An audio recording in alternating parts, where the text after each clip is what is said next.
আসসালামু আলাইকুম। আশা করি সবাই ভালোই আছেন। আমাদের এই কোর্সটি আপনারা সবাই জানেন আমরা বেসিক থেকে অ্যাডভান্স লেভেলে সাজিয়েছি।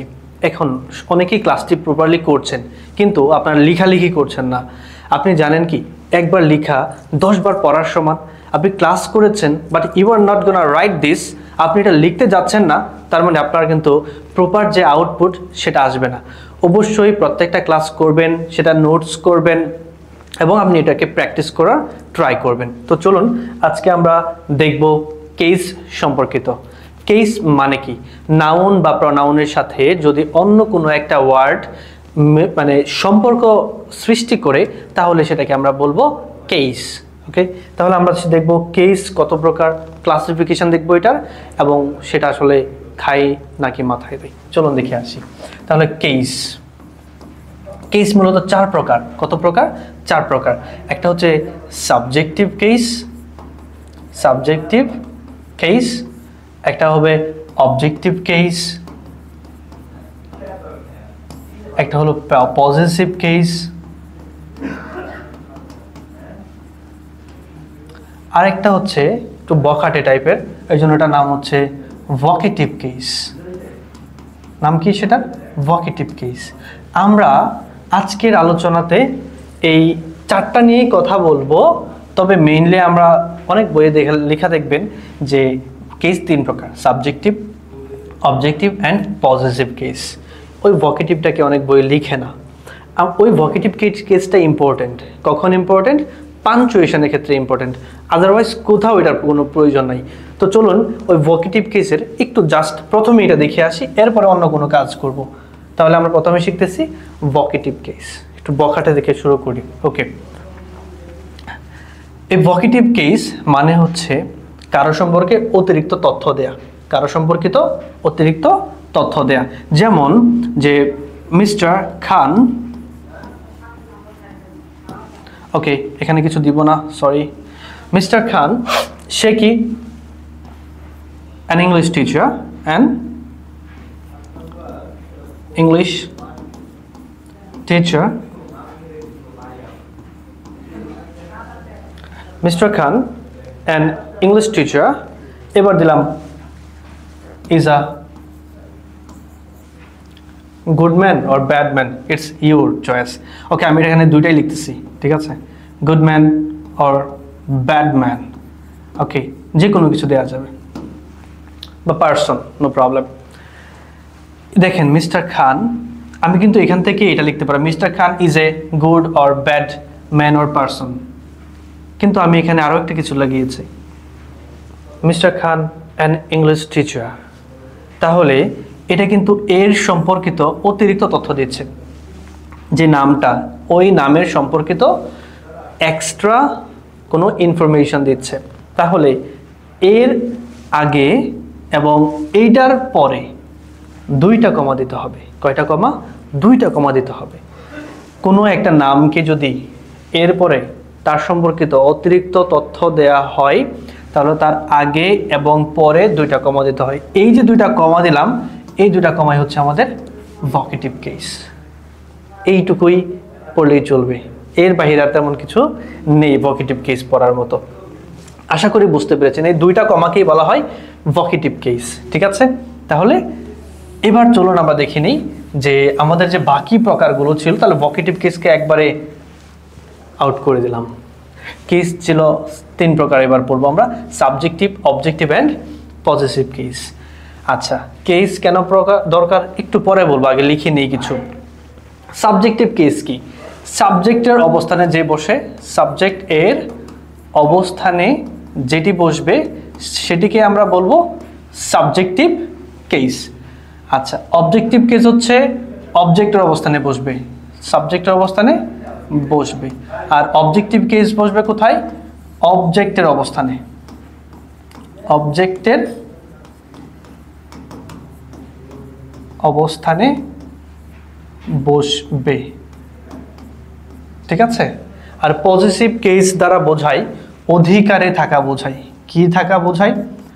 অধিকারে থাকা বোঝায়।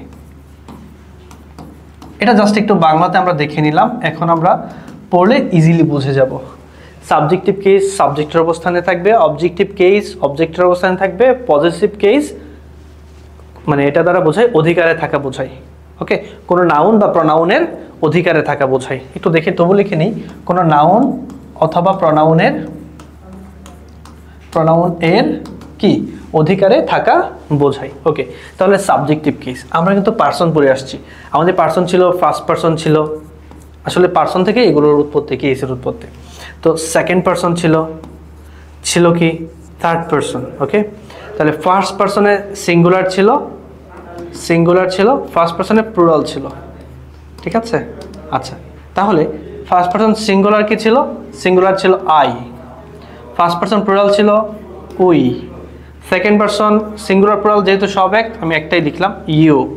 থার্ড পার্সন লিখবো সিঙ্গুলার লিখবো আর নিচে লিখবো প্লুরাল। তাহলে সিঙ্গুলার ছিল হি ছিল, শি ছিল, ইট ছিল, এগুলো সবগুলো সিঙ্গুলার। ওকে, আবার থার্ড পার্সন প্লুরাল হচ্ছে দেই।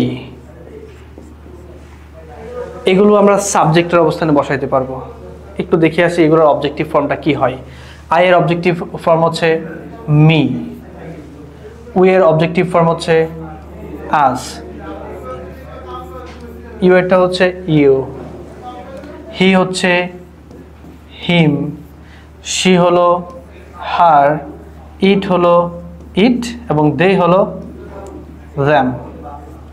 তাহলে আমরা দেখলাম সাবজেক্টিভ এবং অবজেক্টিভ। এগুলো তো আমরা আগে দেখেছি, কোনটা সিঙ্গুলার, কোনটা ফার্স্ট পার্সন, কোনটা সেকেন্ড পার্সন, কোনটা সিঙ্গুলার, কোনটা প্লুরাল, এগুলো নিয়ে তার প্রশ্ন নেই। ওকে, এখন পজিটিভ কেস কত প্রকার? পজিটিভ কেস দুই প্রকার হিসাব করা হয়। একটা হচ্ছে একটু ছোট করে লিখি এখানে, একটা হচ্ছে সিঙ্গেল পজিটিভ আর একটা হচ্ছে ডাবল পজিটিভ। একটা সিঙ্গেল আর একটা হচ্ছে ডাবল পজিটিভ। ওকে, তাহলে সিঙ্গেল পজিটিভ হচ্ছে মাই আর ডাবল পজিটিভ হচ্ছে মাইন। তাহলে একটানে যদি পড়ি আমরা, I me my mine, I me my mine, we us our ours, you you your yours, he him his, ওইটাও হিজ হয়, এই জন্য জাস্ট একটু ডট করে দিলাম। হি হিম এটা এইখান থেকে যাচ্ছে, he him his his, she her her, এখানে হবে হার্স। ইট ইট ইটস, এটাও ইটস হয় তাই সেম লিখবো। তাহলে আমরা এটা লেখার দরকার নেই, sorry HERS। they them their and theirs। আর একটু দেখি আমরা একবারে, তাহলে সবগুলো পড়বো। I me my mine, we us our ours, you you your yours, he him his his, she her her hers, it it its its, they them their theirs।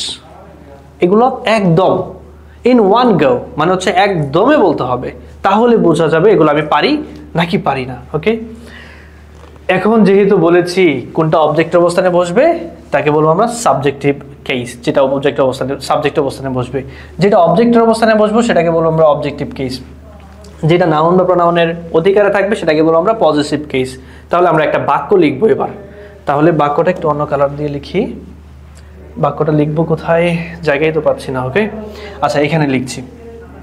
যদি আমি এমন একটা বাক্য লিখি যে আপনাকে একটু ছোট করে লিখি, যে মি লাইক উই, বা মি লাইক, আরে wrong, I me we us. আচ্ছা, তাহলে আমি এই বাক্যটা লিখলাম, me LIKE, me like, suppose he দিলাম। আপনি কিন্তু আমার সাথে এবার মানে কন্ট্রাডিকশনে চলে যাবেন, ঝামেলায় চলে যাবেন।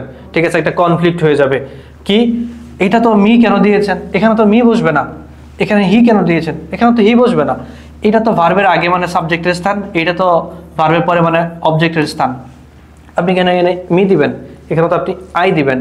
এখন আমি প্রশ্ন করতে পারি, আপনি কেন এখানে আই দিবেন, মি কেন দিতে পারবেন না? তখন আপনি উত্তর দিবেন যে এটা তো সাবজেক্টের অবস্থান, এখানে কে বসবে? সাবজেক্টিভ কেস বসবে। কিন্তু মি কি এখানে? মি হচ্ছে অবজেক্টিভ কেস, এই যে মি হচ্ছে অবজেক্টিভ কেস, এই জন্য মিটা বসবে না। এই জন্য এখানে কি বসবে? আই বসবে। কি বসবে? তাহলে হবে আই, এরপরে হচ্ছে লাইক, এটা হিয়ার হবে না, এবার এটা অবজেক্ট অবস্থান, তাহলে হিয়ার অবজেক্টিভ কেস কোনটা হবে? এই যে হিম, তাহলে আই লাইক, তারপরে কি হবে? হিম। এই জন্য হচ্ছে সাবজেক্টিভ কেস আমাদের জানতে হবে, অবজেক্টিভ কেস জানতে হবে। আমরা যখন ভয়েস চেঞ্জিং করব তখন আমাদের সাবজেক্টিভ কেস অ্যান্ড অবজেক্টিভ কেসটা প্রপারলি জানতে হয়, ঠিক আছে? কারণ আমাদের ভয়েস চেঞ্জিংয়ে সাবজেক্টকে অবজেক্ট করতে হয় আর অবজেক্টকে এনে সাবজেক্ট করতে হয়, তখন একটু চেঞ্জ করতে হয়, টিউনিং করতে হয়, আর এটাই আমরা এখানে দেখলাম। তো চলুন আমরা এবার দেখি যে পজিটিভ কেস। পজিটিভ কেস মানে হচ্ছে অধিকারের থাকা বোঝায়। যেমন I have, it's my pen, it's my pen. তাহলে আমি কি বলতেছি? এটা হলো আমার কলম, তাহলে হচ্ছে মাই, তারপরে বললাম পেন, ঠিক আছে? পজিটিভ কেসের একটা স্ট্রাকচার হচ্ছে, যেটা সিঙ্গেল পজিটিভ হবে সেটা একটা স্ট্রাকচার হচ্ছে, প্রথমে নাউন, এই যে কোনো আমাদের পজিটিভ কেসের পরে একটা নাউন বসবে। কি বসবে? এই যে পজিটিভ কেসের পরে একটা কি বসবে? নাউন বসবে। এটা কোন সময়? এটা সিঙ্গেল পজিটিভের সময়। যেমন এখান থেকে যে কোনো একটা আপনি চুজ করেন, পিক আপ করেন, নো প্রবলেম। যেমন মাই, এরপর বসছে কি? পেন, আমার কলম। দেখুন তো এই নাউনটা কার দখলে? আমার দখলে। এই কলমটা আমার দখলে, তাহলে এটা কি অধিকারে থাকা বোঝালো না? এই জন্য হচ্ছে পজিটিভ দ্বারা কি বোঝায়? অধিকারে থাকা বোঝায়। এখন আমাদের এখানে দুইটা পজিটিভ, একটা সিঙ্গেল, একটা ডাবল। তাহলে ডাবল পজিটিভের কাজ কি প্রশ্ন করতে পারেন, নো প্রবলেম। ডাবল পজিটিভ হচ্ছে, যেমন যদি প্রশ্ন করি হাউস প্যান ইজ দিস, এই কলমটা কার? আমি বলবো ইটস মাই প্যান, এটা আমার কলম। কিন্তু এর চাইতে আরো স্মার্ট ওয়েতে উত্তর দিতে পারলে আরো সুন্দর হয়, তাই না? যদি বলি ইটস মাইন, শুধু যদি বলি ইটস মাইন, এটি হলো আমার। এই মাইনের ভিতরে দুইটা জিনিস আছে, মাই আছে এবং পেন আছে। দেখুন মাইনটা জাস্ট ইউজ করছি, কিন্তু আমি এখানে ওই যে দুইটা জিনিস আর ইউজ করছি না। মানে কি? মাইনের ভিতরে সব আছে। এই জন্য whose pen is this, it's my pen, এটাও আনসার হবে। মাই পেন, এটাকে বলা হয় সিঙ্গেল পজিটিভ, এই যে মাইটাকে বলা হবে single positive.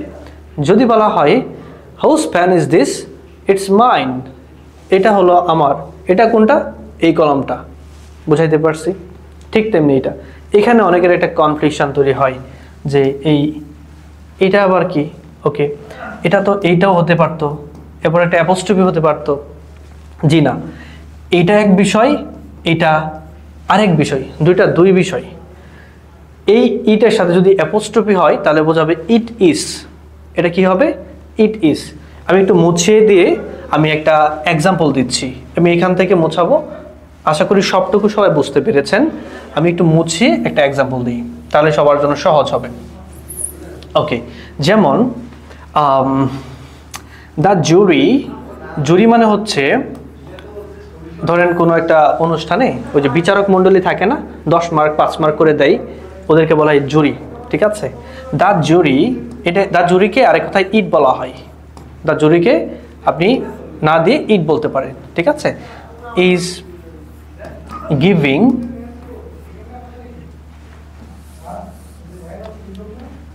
It's opinion, it's opinion.